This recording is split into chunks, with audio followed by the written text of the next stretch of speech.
Where things get really interesting now is when I start turning all the amps on at once for effect.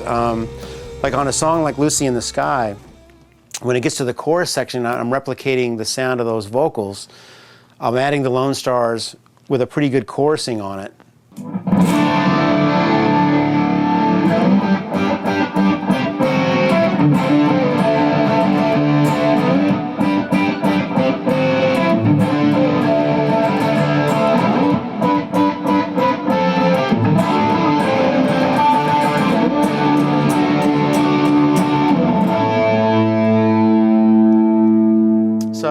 Giving that one guitar quite a bit of dimension with two very distinctly different amp tones, and also adding a bit of chorusing from the TC on the Lone Stars to kind of spread that signal. Another way that I would run the stilettos occasionally would be to actually use the gain channel on both amps. I've got it on tight gain,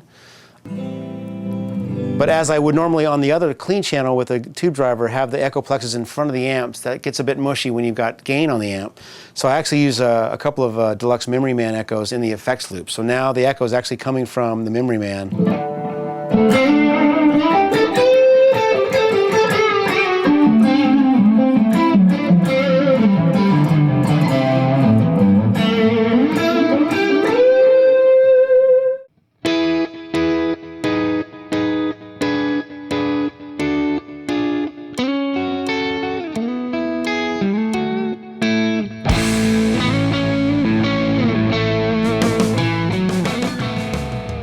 Speaking about, a lot of the lead tones that I'm using on the recording, anytime I plug into a guitar amp and it's got a lead channel, I find myself, once you get a little bit of gain turned up, I find myself turning down the treble and turning down the presence, as everything always seems kind of bright and buzzy to me.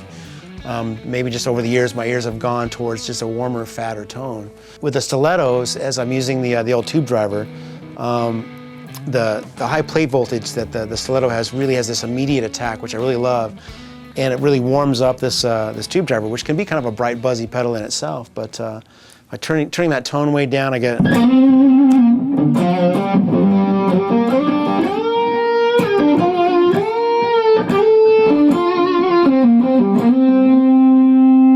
So not overly saturated to where again it gets too buzzy, but just has a bit more of a singing quality without being kind of harsh and piercing.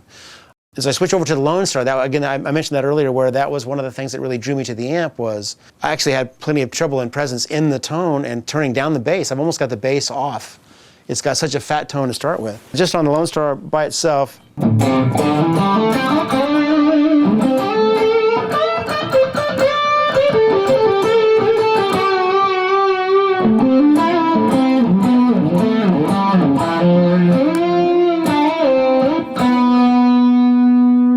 So not too bright, not too buzzy, and then I'll add a little bit of the, for a little bit of that extra sustain, I'll use the BB preamp.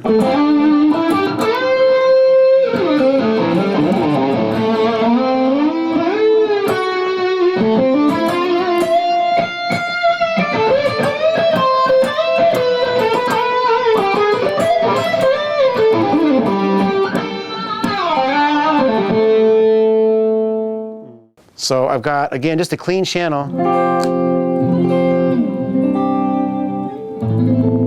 The Carl Martin compressor on it.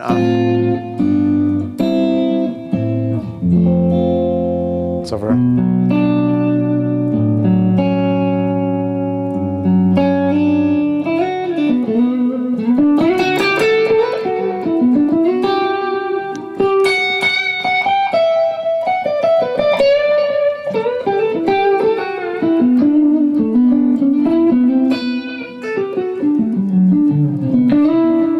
So a little glassy. I mean, I've got on the guitar, it's not actual single coil pickups, but they're single coils kind of voiced, but they're actually humbuckers. But it sounds nice with these and with a traditional single coil. More of that glassy.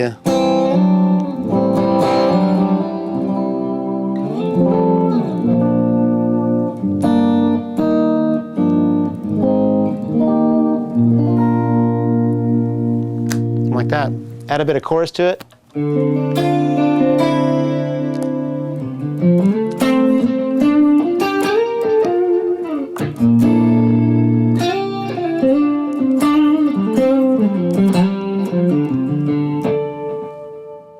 All these amps that we're running, both the Lone Stars and the Stilettos, are running into another room where we have 4 Mesa Boogie Rectifier 212 speaker cabinets, all of which are loaded with Celestion Vintage 30s. That one cabinet has always been my go-to. I mean, I've used it now for over 10 years. I really love the sound of it. It's just got a really nice, tight, low end to it and a very pleasant top. So it's been my go-to cabinet for a long time. So the last several records have been exclusively that cabinet, basically. As far as miking techniques, we've always started with the SM57. It's just such a great standard go-to microphone for guitar sounds. And this time around, we've actually added a few things to that. There's some vintage Beyer M160s, and also there's some Audix D2 mics, which I actually used to use on my drums, but they sound great. But it's really just about getting the tone out of the amp and then find the sweet spot on the speaker. Spend a little bit of time with mic placement.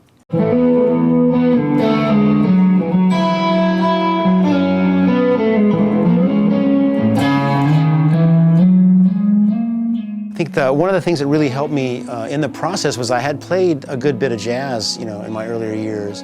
Having learned, how to play a melody with a chord and sometimes bass line supporting that.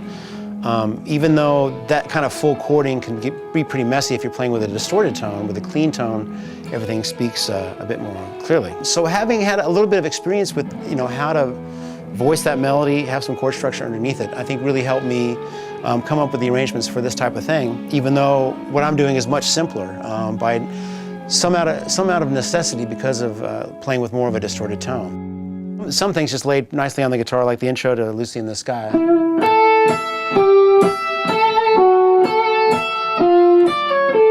Originally played on the keyboard, but just lays great on the guitar.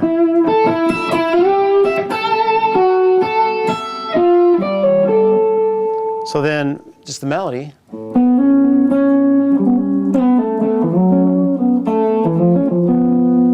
All I need is that melody and the bass line. So it's...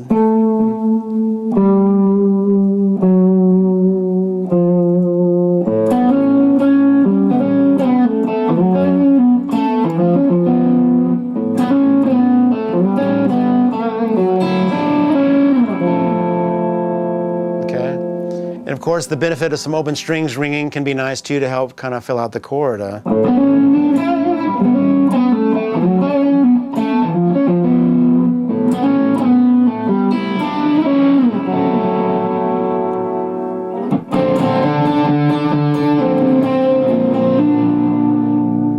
Again, all I've got going on there, I've got root and melody. Then the chorus, I might add a little bit more to the voicing.